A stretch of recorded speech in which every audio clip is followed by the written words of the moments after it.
This is our set.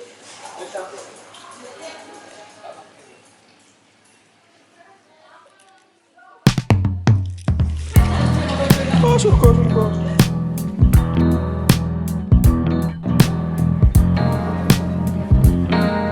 Ibu, ayo, lakukan hari ibu.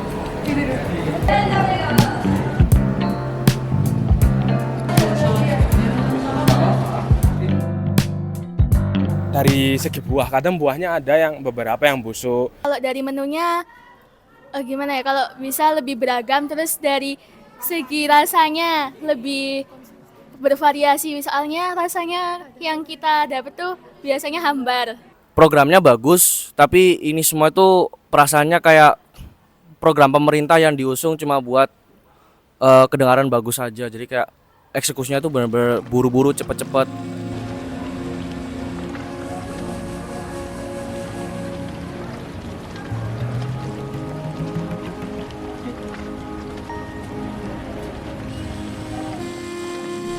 Tak bisa dimungkiri, kesan pertama banyak orang terhadap program makan bergizi gratis seringkali negatif. Ada yang ragu dengan kualitas dan menganggap sekedar formalitas. Namun, apakah MBG perlu untuk dilakukan sekarang?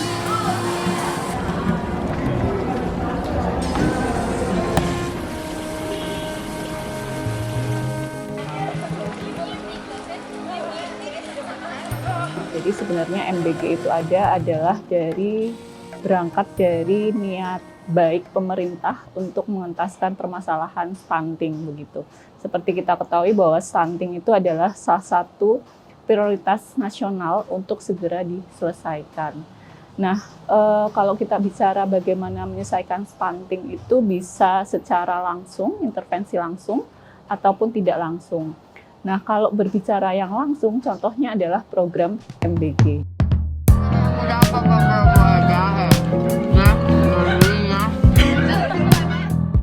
Menu yang disajikan dalam program ini disesuaikan dengan standar gizi anak dan remaja.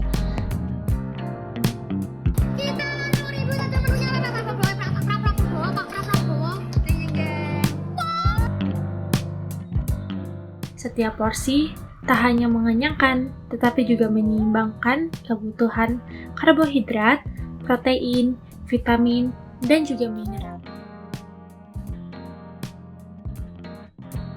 Berbicara terkait dengan gizi seimbang, berarti menunya itu benar-benar harus seimbang. Kapan dikatakan seimbang? Ketika dalam satu kali makan atau kita bicarakan piring atau ada pedoman resmi dari Kemenkes, namanya adalah isi piringku, itu harus terdiri dari sumber karbohidrat, kemudian sumber protein hewani, nabati, dan juga ada seratnya, ditambah juga dengan sayur, begitu ya. Nah, yang perlu diperhatikan adalah ketika kita sudah yakin bahwa variasi menu ini sudah sesuai atau sudah seimbang adalah kualitas dari yang disajikan. Maksud dari kualitas yang disajikan adalah misal kita sudah yakin bahwa makanan yang disajikan mengandung protein tinggi sesuai dengan kebutuhan anak SD atau anak sekolah. Tapi apakah kualitasnya itu baik? Contohnya misalnya protein yang kita gunakan ternyata bersumber dari makanan yang ultra processed food atau banyak proses pengolahan yang harus dilalui. Nah, itu juga akan mengurangi dari nilai zat gizi atau nilai protein yang disajikan begitu. Jadi itu ada faktor tambahan ya selain bagaimana variasi menu atau isi piringku, tapi juga bagaimana kualitas zat gizi yang harus disajikan dalam satu kali makan. Dampaknya tidak hanya soal fisik. Anak-anak yang cukup makan bergizi menunjukkan peningkatan konsentrasi belajar, lebih aktif di kelas, dan semangat mengikuti kegiatan yang ada di sekolah. Bahkan, orang tua merasa terbantu karena bisa mengurangi biaya harian yang dikeluarkan.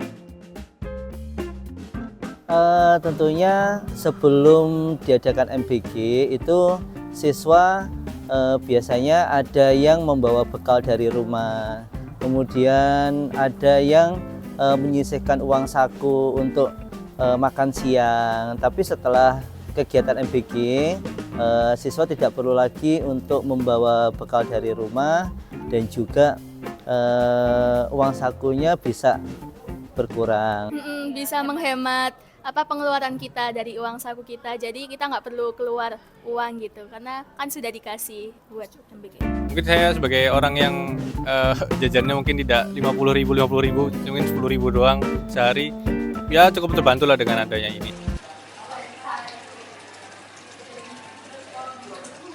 Ya memang terlihat sangat sepi ya Mbak, karena kan anak-anak mungkin masih antusias pertama-pertama ya. Jadi mungkin kepengen tahu, penasaran gimana MBG, terus menunya apa aja kan gitu. Jadi kalau untuk kan itu kan jadwalnya kan siang, untuk makan siang. Jadi kalau istirahat pertama pagi sekitaran jam 9, jam 10 itu masih ada lah yang beli. Cuman ya tidak terlalu banyak kan gitu. Cuman untuk istirahat kedua itu yang sangat berkurang sekali. Jadi kantin jadi sepi.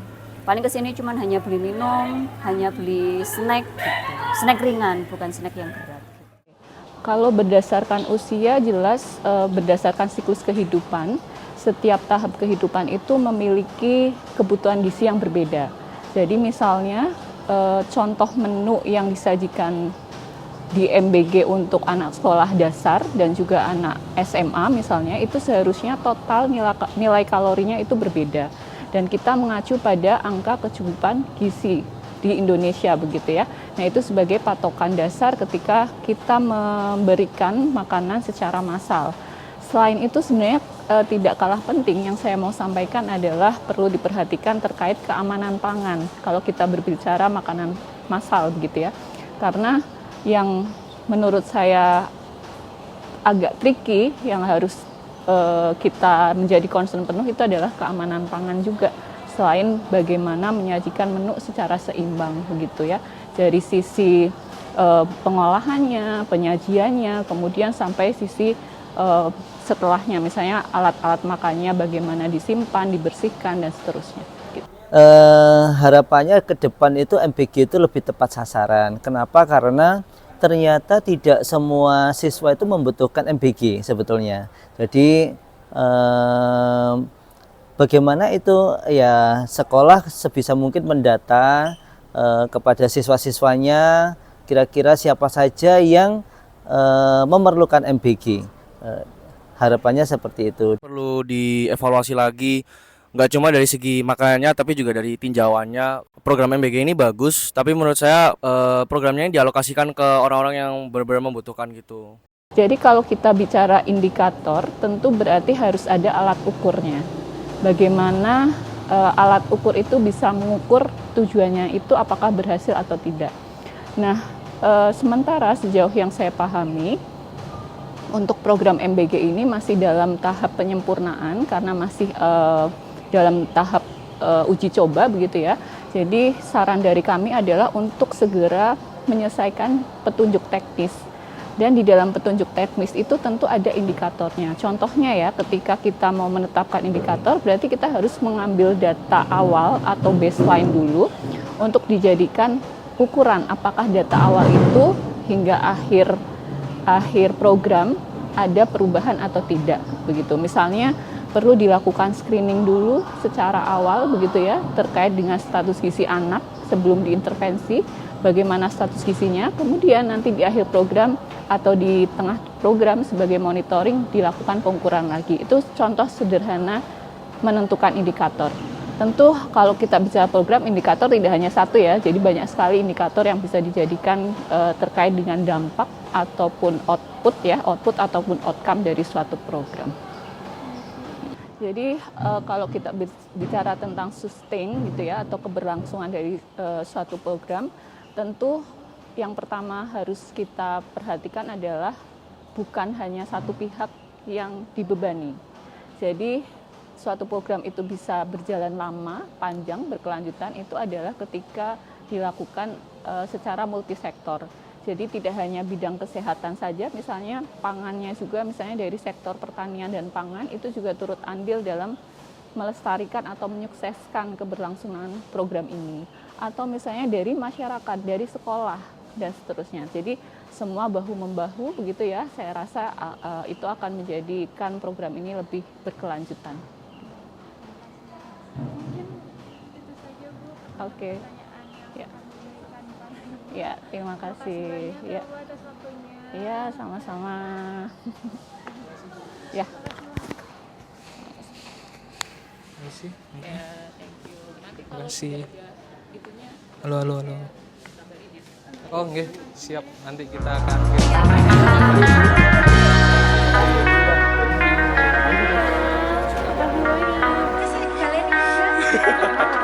Bu. Posis.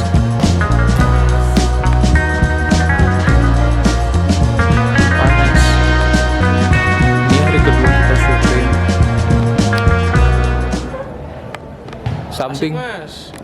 Ya emang so asik Asik mas. Oh, kalau kita nggak boleh ngomong kasar, soalnya dia mancing. So asik.